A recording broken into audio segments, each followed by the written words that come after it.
Hello बच्चों, मैं Raghavendra Kumawat are के एमपी बोर्ड क्लासेस में आप सभी का मैं स्वागत करता हूं।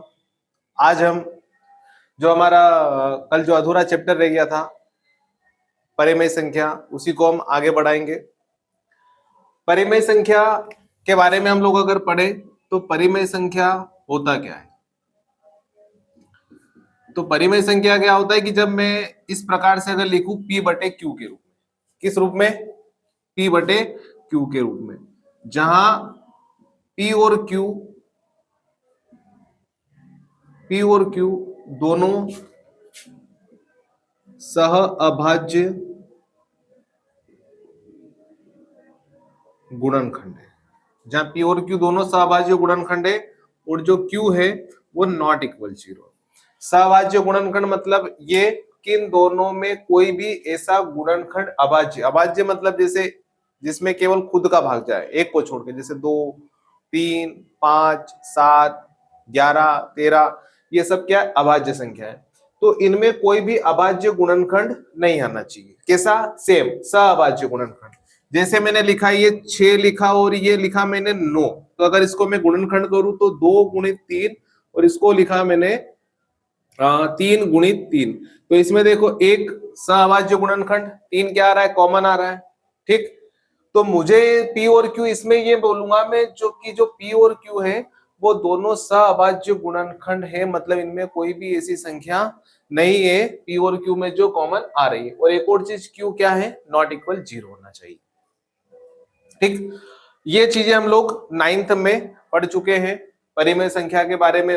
और हम लोगों ने पढ़ा है 9th में कि परिमेय संख्या किसे कहते हैं। तो हम क्या करते हैं, p को q से डिवाइड करते हैं, और अगर वो डिवाइड करने पर दशमलव के रूप में, या तो अगर कैसा आ जाए, शांत दशमलव आ जाए या आवर्ती दशमलव आ जाए। आवर्ती मतलब जो बार बार आए, जैसे मैंने p में q से भाग लगाया और ऐसा आ गया 0.333, तो हम इसको लिख सकते हैं 0.3 बार।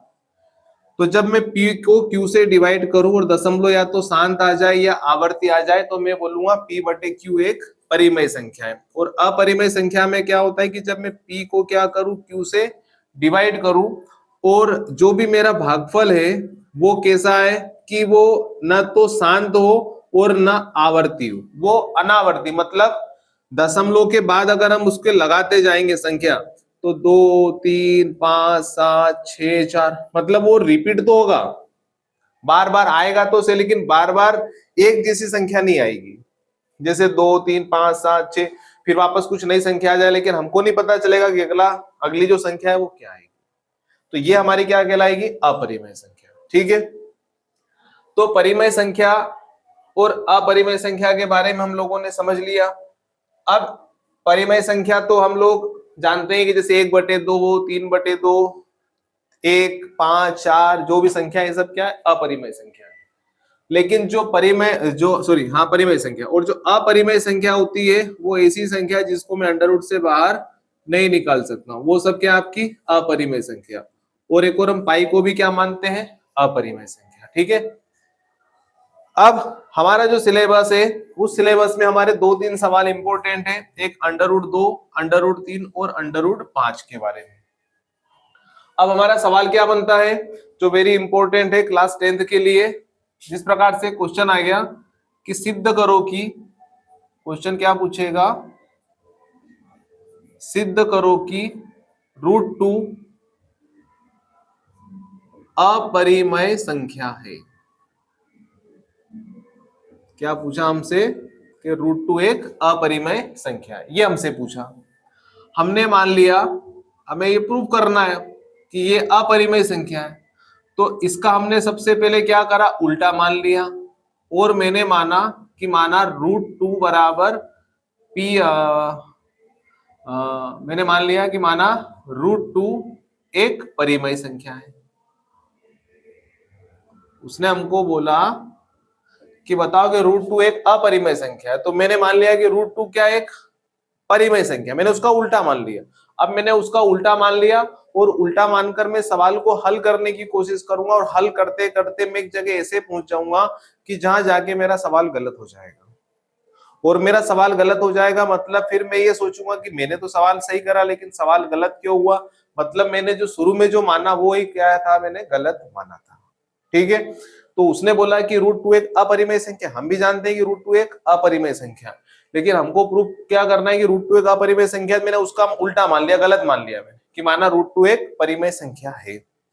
ठीक है, अगर ये √2 एक परिमेय संख्या है तो मैं √2 को p/q के रूप में लिख सकता हूं। ठीक है, और जहां p और q क्या है, जहां p और q क्या है, अभी मैंने बताया था सह अभाज्य गुणनखंड है। इसका मतलब है इन दोनों में कोई भी कॉमन फैक्टर नहीं आ रहा है, कोई भी उभयनिष्ठ गुणनखंड इनमें नहीं आ रहा है। ठीक है, इसको दी मैंने इक्वेशन नंबर फर्स्ट। ठीक है, अब यहां से हमारा सवाल स्टार्ट होगा, भले सवाल √2 का आ जाए, √3, √5, √7, सबको हल करने का तरीका सेम रहेगा। इसको दी मैंने इक्वेशन नंबर फर्स्ट, अंडर आ रहा था, मैंने लिखा दोनों पक्षों का वर्ग करने पर, दोनों पक्षों का वर्ग, तो जब भी अंडर का वर्ग करते हैं अंडर हट जाएगा तो सिर्फ 2 बराबर p का वर्ग p², q का वर्ग q², दोनों पक्षों का वर्ग कर दिया मैंने। इधर q² बटे में इधर आएगा तो इनटू में 2q² बराबर p²। फिर मैंने क्या करा कि ये जो 2 है इसको इधर बटे में पहुंचा दिया। ठीक, अब इसके बाद यहां देखना p और q क्या है, सभाज्य गुणनखंड है, और इसके साथ p और q कोई संख्या तो है। जैसे मैंने लिखा ये 2/3 है ना, इसमें देखो कोई भी कॉमन फैक्टर नहीं आ रहा है, कोई भी सभाज्य गुणनखंड नहीं आ रहा, लेकिन ये दोनों संख्याएं तो है।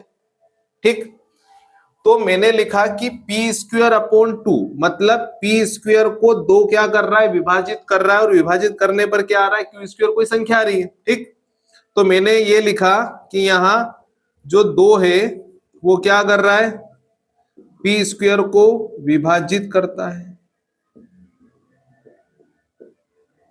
क्यों मैंने ऐसा इसलिए बोला, क्योंकि देखो p² में 2 से भाग लगा रहा हूं तो बराबर क्या आ रहा है, q², q कोई नंबर है, तो इसमें अगर मैं इससे भाग लगाऊंगा तो मुझे कोई नंबर, कोई संख्या प्राप्त हो रही है, मतलब तो मैंने लिखा 2 है, p² को विभाजित करता है। अब मैं अगर आपको बोलूं, ये लिखा मैंने क्या लिखूं, ये लिखा मैंने 9 का वर्ग बटे 3। 9 का वर्ग होता है 9 × 9 मतलब 81, तो 81 को 3 विभाजित करता है, मतलब 81 को हम 3 से काट सकते, डिवाइड कर सकते हैं। तो अगर मैं 81 को 3 से डिवाइड कर सकता हूं, मतलब 9 के स्क्वायर को मैं 3 से डिवाइड कर सकता हूं, तो मैं 9 को भी कर सकता हूं ना। 9 में 3 का भाड़ा बोलने पर 9 आएगा कि नहीं आएगा, 3 तरी 9, मतलब 9 का स्क्वायर, मतलब अगर 81 3 से डिवाइड है तो 9 भी 3 से डिवाइड होगा। तो वही बात, अगर 2 p² को डिवाइड करता है तो 2 p को भी क्या करेगा, विभाजित करेगा। ठीक है, अब अगर 2 p को विभाजित करेगा, 2 किसको विभाजित करेगा, p को, 2 किसको विभाजित कर रहा है, p को, 2 क्या कर रहा है, p को विभाजित करता है, तो इसमें अगर मैं भाग लगाऊंगा तो हमने कह दिया कि साहब ये जो p है 2 है, p को विभाजित करता है, तो मुझे कुछ न कुछ नंबर प्राप्त होगा। ठीक है, जैसे मैंने बोला कि 9 को 3 विभाजित करता है तो 3 तरी 9, नंबर क्या आया, 3 आया ना, 3 तरी 9। ऐसे अगर मैंने बोला कि ये जो 2 है ये p को विभाजित करता है, तो मैं p में 2 से भाग लगाऊंगा तो मुझे कुछ नंबर प्राप्त हुआ, और नंबर क्या प्राप्त हुआ, मुझे m। ठीक है, अब यहां से मैंने ये 2 बटे में इधर आएगा तो गुणे में, इसको इक्वेशन नंबर मैंने सेकंड।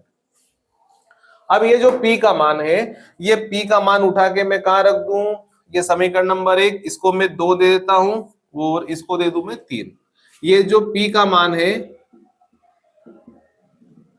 ये p का मान समीकरण 2 में रखने पर, ठीक है, समीकरण 2 में q² बराबर p का मान क्या है 2m, p का मान रखा मैंने 2m और स्क्वायर ऐसा का ऐसा।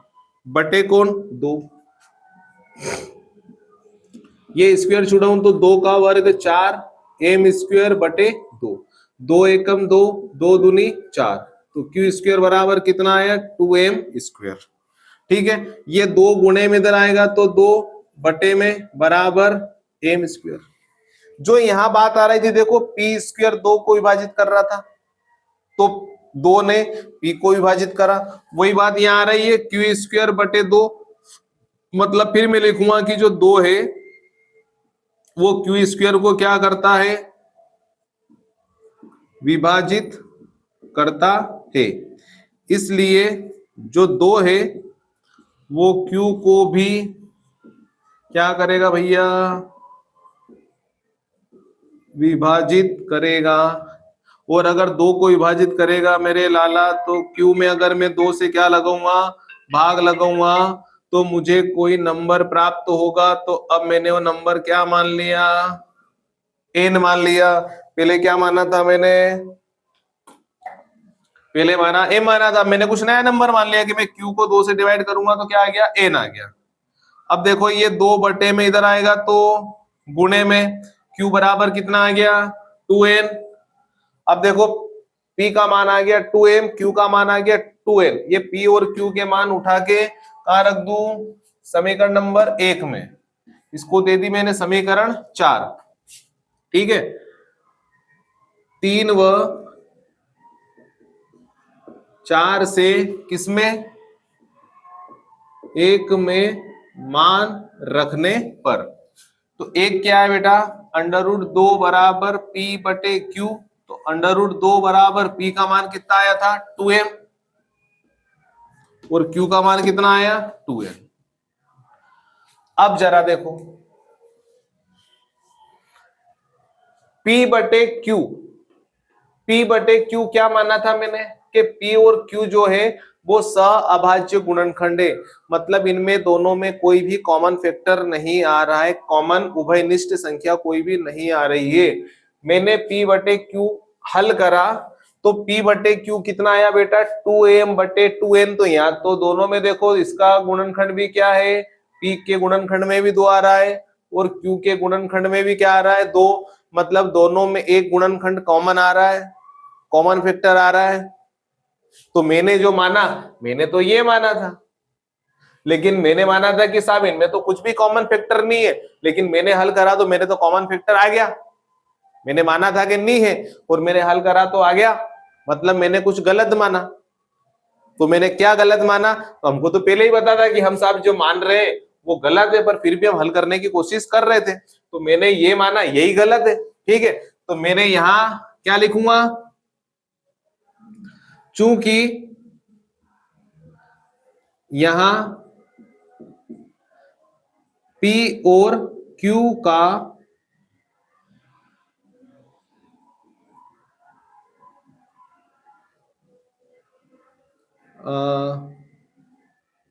P और Q में उभयनिष्ठ गुणनखंड कॉमन फैक्टर क्या है 2 है।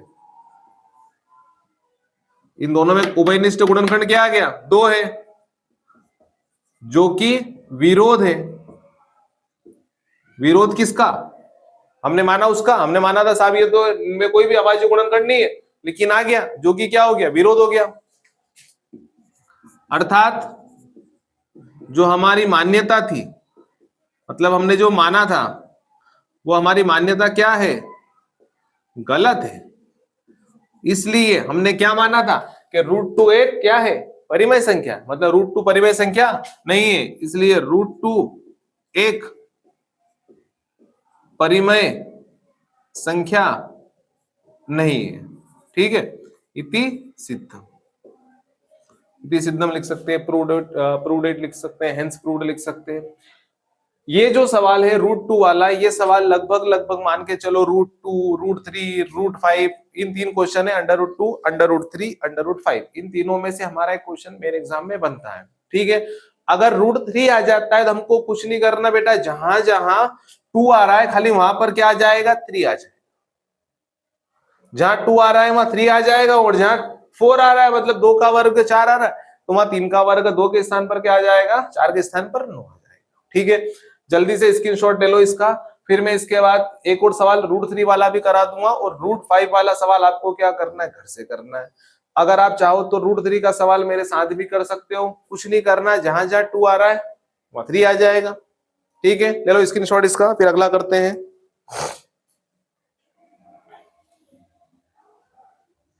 जल्दी से स्क्रीनशॉट ले लो भैया।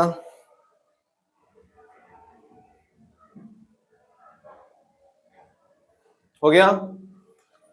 अब देखो अगला सवाल, मैंने क्या बोला, कुछ भी नहीं करना है। अगला सवाल है सिद्ध करो कि √3 एक अपरिमेय संख्या है। तो ऐसा ही हमने क्या मान लिया कि √3 एक परिमेय संख्या है। √3 बराबर P बटे Q।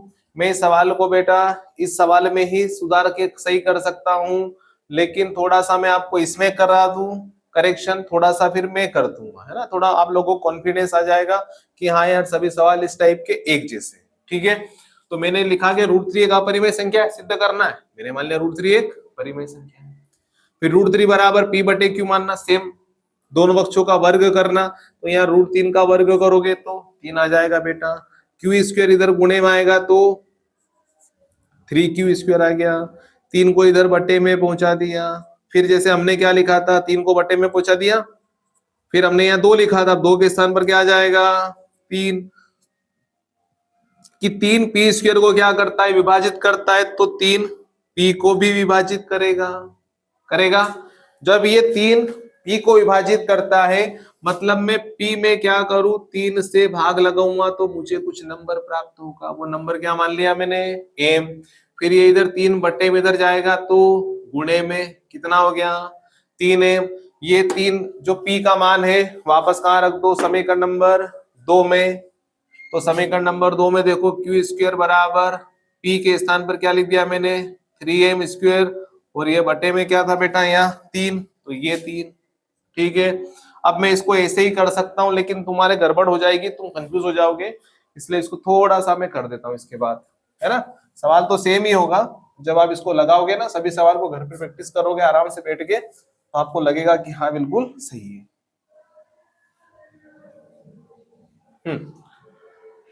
तो मैंने क्या करा, फिर से √3 एक परिमेय संख्या मान ली, इसके बराबर P बटे Q मान लिया। P और Q कौन, तो सभाज्य गुणनखंड है।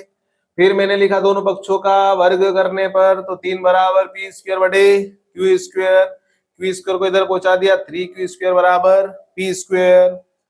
3 को इधर बटे में पहुंचा, P² बटे 3, मतलब 3 किसको विभाजित करता है, P² को। 3 P² को करेगा तो 3 P को भी करेगा बेटा, मतलब 3 में आप P से भाग लगा सकते हो। जब आप 3 से P में भाग लगाओगे तो कोई नंबर प्राप्त होगा, वो नंबर मैंने मान लिया m। 3 बटे में इधर जाएगा तो गुणे में P बराबर 3m। P का मान कहाँ रखो, समीकरण नंबर 2 में। तो Q² बराबर P के स्थान पर क्या लिखा मैंने 3m का वर्ग बटे कौन 3। ठीक, इसको थोड़ा हल कर ले अब, जैसे पहले हम लोगों ने हल करा था। Q² बराबर 3 का वर्ग 9m² बटे 3। 3 एकम 3, 3 तरी 9, 3m²।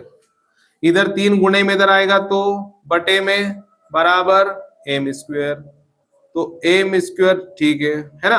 अब देखो यहाँ क्या लिखा है कि जो Q² को कौन डिवाइड कर रहा है 3, तो मैं लिखूंगा 3 जो है Q² को क्या करता है, विभाजित करता है। अगर 3 Q² को विभाजित करेगा तो 3 जो है Q को भी विभाजित करेगा। ठीक है, 3 अगर Q को विभाजित करेगा, अगर मतलब मैं Q को 3 से डिवाइड करूं तो वापस मुझे कुछ नंबर प्राप्त होगा।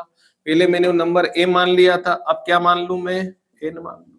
ठीक है, अब इधर Q 3 बटे में इधर आएगा तो गुणे में कितना आ गया 3n।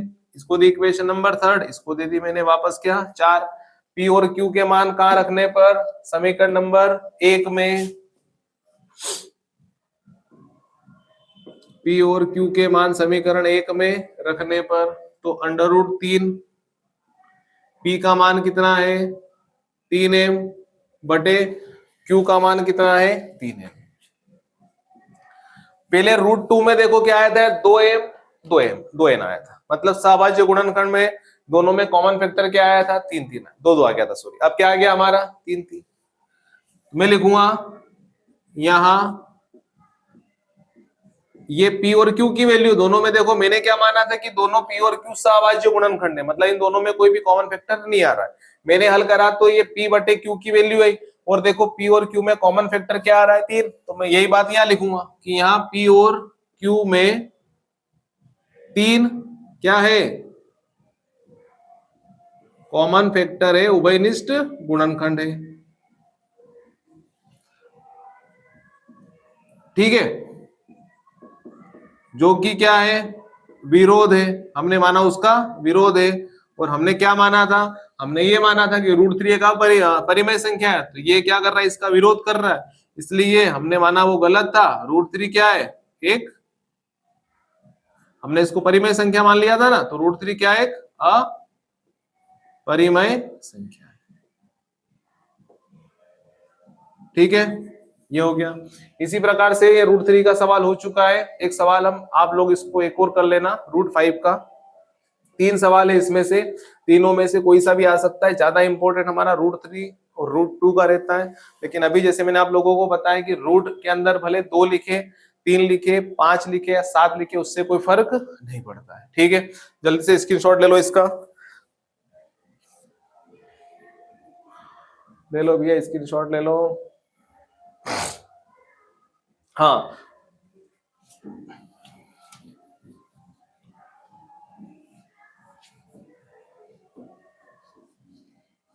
इस साल की एग्जाम के 3-4 दिन बचे हैं, 4-5 दिन बाद हमारा मैथ्स का पेपर है, तो आप लोगों को अच्छे से पढ़ना है। और इस वीडियो में आप लोग क्या करो कि जो जो मैं सवाल करा रहा हूँ उन सवालों को आप क्या कर लो अच्छे से देख लो, और आपके जो बुक के सवाल है उसमें से कुछ बुक के सवाल मैंने छोड़े हैं, उन बुक के सवाल को आप क्या कर लो प्रैक्टिस कर लो। और जो मैं बोर्ड पे करवा रहा हूँ ये सब इंपॉर्टेंट क्वेश्चन है, 2026 के लिए सभी इंपॉर्टेंट क्वेश्चन है, इनको आप अच्छे से लगा लो।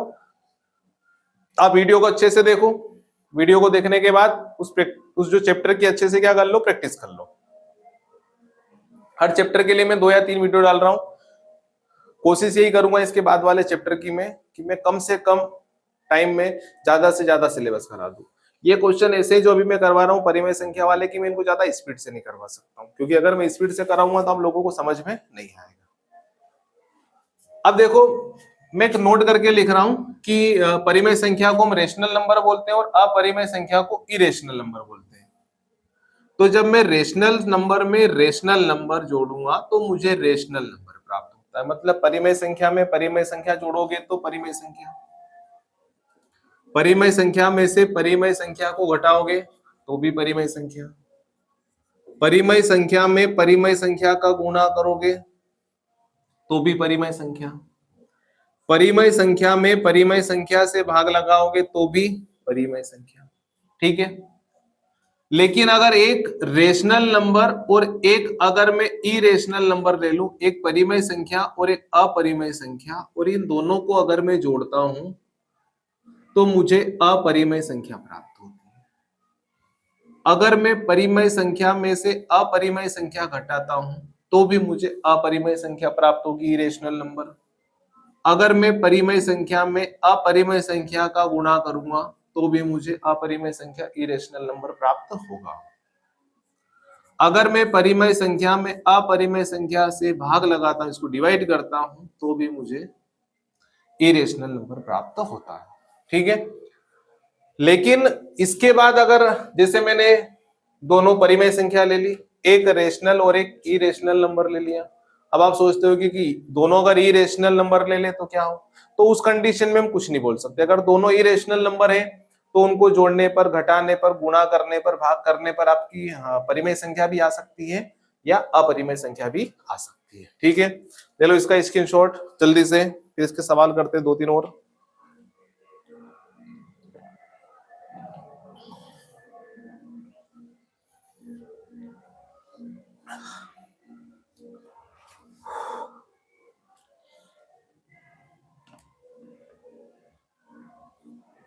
हो गया, ठीक है।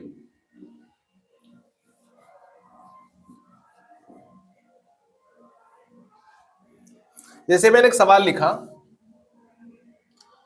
कि सिद्ध करो कि 1/√2 एक अपरिमेय संख्या है। ठीक है, ये हमको क्या करना है, सिद्ध करना है कि जो आपकी √2 एक 1/√2 एक अपरिमेय संख्या है। इसको करने का तरीका सेम, मैंने माना, उल्टा मान लिया कि 1/√2 एक परिमेय संख्या है। क्या मान लिया, √2 एक परिमेय संख्या है 1/√2। तब अगर ये परिमेय संख्या है तो मैंने 1/√2 बराबर क्या मान लिया, p/q।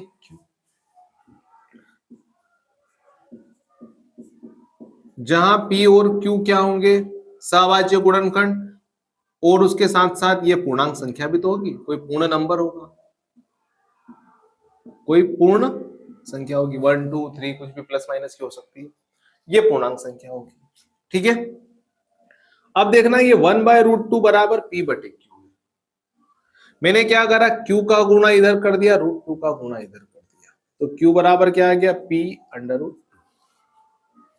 इधर p गुणे में इधर आएगा तो बटे में, q/p बराबर √2, या मैंने पलटा के लिख दिया √2 बराबर q/p।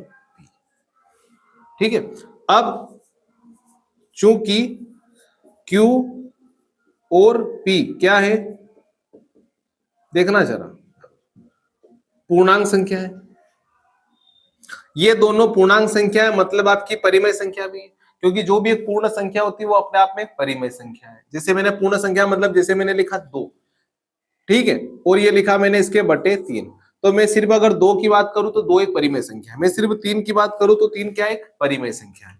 तो मैंने बोला q और p, इसमें q और p क्या एक पूर्णांक संख्या है, इसलिए q और p क्या होगी, परिमेय संख्या होगी। क्या होगी, परिमेय संख्या होगी। और ये अगर परिमेय संख्या, तो अभी मैंने नोट करके लिखाया था कि परिमेय में परिमेय से अगर हम भाग लगाते हैं तो हमें क्या होती है, परिमेय संख्या प्राप्त होती है। तो अगर q और p एक परिमेय संख्या है तो q/p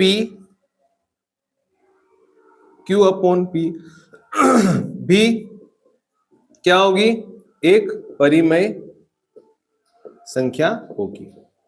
अगर q/p एक परिमेय संख्या है तो इसका जो उल्टा है p/q भी एक क्या होगी, परिमेय संख्या होगी। अगर p/q एक परिमेय, सॉरी इसको हटाओ, इसको अपन हटाते हैं यहां से, q/p एक परिमेय संख्या है, तो देखो q/p अगर एक परिमेय संख्या है तो q/p बराबर क्या आ रहा है, चूंकि q/p बराबर तो आ रहा है √2, तो मैंने लिखा कि q/p एक परिमेय संख्या है तो √2 भी एक क्या होगा, अगर ये परिमेय संख्या तो इसके बराबर √2 आ रहा है, तो √2 भी एक क्या होगा, एक परिमेय संख्या होगा, एक रेशनल नंबर होगा। क्या है ये, नहीं है ना, जो कि गलत बात है। अगर ये गलत बात है, इसलिए जो हमारी मान्यता है वो कैसी है, गलत है। हमने क्या माना था कि 1/√2 एक परिमेय संख्या है, मतलब मैंने जो माना था वो गलत है, मतलब मैंने जो माना वो गलत है, मतलब फिर सही क्या है, ये सही ये है कि 1/√2 एक परिमेय संख्या नहीं है, मतलब क्या है, अपरिमेय संख्या। ठीक है, ओके, जल्दी से इसको भी स्क्रीनशॉट ले लो, इसका भी स्क्रीनशॉट। इस टाइप का एक और सवाल मैं करवा देता हूं।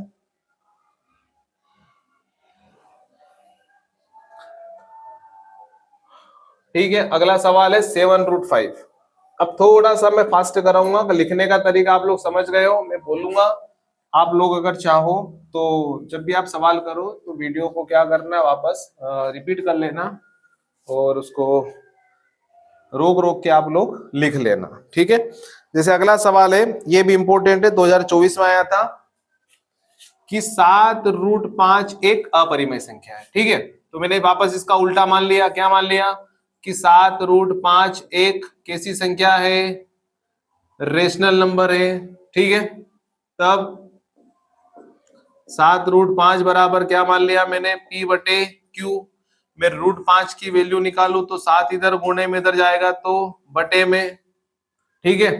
हम यहाँ लिखेंगे सही के P और Q क्या है, पूर्णांक नंबर है।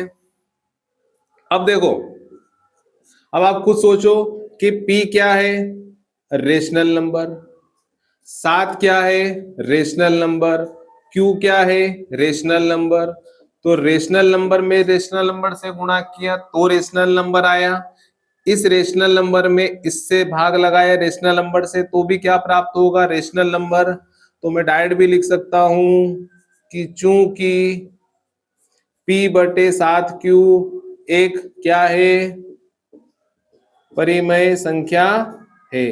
अगर ये परिमेय संख्या है इसलिए इसके बराबर ये है, मतलब √5 भी एक परिमेय संख्या होगी,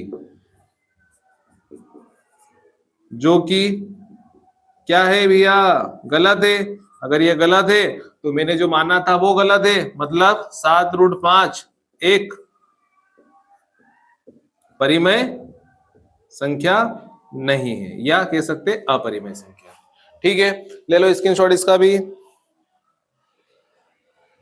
सवाल में बिल्कुल भी डरने की जरूरत नहीं है, सवाल बिल्कुल इजी है। अगर ये सवाल आ जाते हैं तो ये उन √2 √3 वाले से भी इजी है।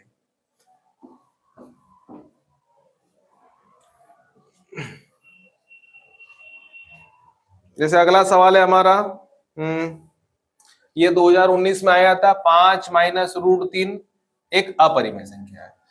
इसको वही मान लिया कि 5 माइनस √3 बराबर क्या, P बटे Q। अभी हमने जो पहले लिखा था, जहां P और Q क्या है, P और Q क्या मान लिया मैंने, ये पूर्णांक संख्या है, ठीक है। अब देखो हमें क्या करना है, रूट वाली संख्या को अकेला छोड़ना है। इसको मैं बराबर से उठा के इधर ले गया तो ये प्लस का हो गया, और P बटे Q को उठा के इधर ले आए थे माइनस का हो गया। तो 5 माइनस P बटे Q बराबर √3, ठीक है। अब देखो P आपका रेशनल नंबर, हाँ पूर्ण संख्या मतलब रेशनल नंबर, ये भी रेशनल नंबर। तो रेशनल नंबर में रेशनल नंबर से भाग लगाएंगे, तो अभी मैंने बताया रेशनल नंबर, 5 भी रेशनल नंबर है। फिर मैं रेशनल नंबर में से रेशनल नंबर घटाऊंगा तो भी मुझे क्या प्राप्त होगा, रेशनल नंबर मतलब परिमेय संख्या। तो मैं लिख सकता हूं कि ये 5 माइनस P बटे Q है, ये क्या है, 5 माइनस P बटे Q एक क्या है, परिमेय संख्या है। अगर ये परिमेय संख्या है तो इसके बराबर तो √3 है, तो √3 भी एक क्या होगी, परिमेय संख्या होगी। अगर ये परिमेय संख्या है क्या, नहीं है, तो मैं लिखूंगा जो कि कैसी बात है, गलत है। कह रहे यार भाई आप तो गलत बात कर रहे हो, ऐसा तो हो ही नहीं सकता। अगर ये गलत बात है तो फिर तुम बता दो सही बात क्या है। तो हम कह देंगे साहब कि √3 तो क्या है, एक अपरिमेय संख्या है।